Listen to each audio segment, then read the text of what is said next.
The FCC cracks down on robocalls and Tesla brings back free charging. Fox Business Network's Tracy Carrasco has these stories and more in today's Fox Business Briefs.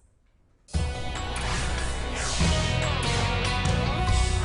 FCC stepping up its war on robocalls and texts.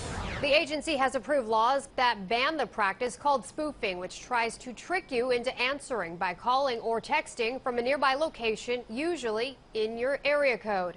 Robocalls are consumers' top gripe, with 35,000 complaints so far this year to the FCC. According to one estimate from AARP, 48 billion robocalls were made last year. Tesla is looking to boost sales of its new Model S and Model X vehicles. The company is offering free unlimited charging at its supercharger stations.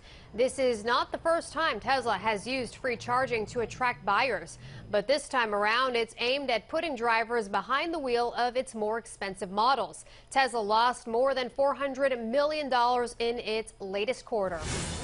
FedEx and UPS are gearing up to deliver packages on Sundays, but the Wall Street Journal reports the companies will pay Sunday drivers less compared to those who work Monday through Saturday.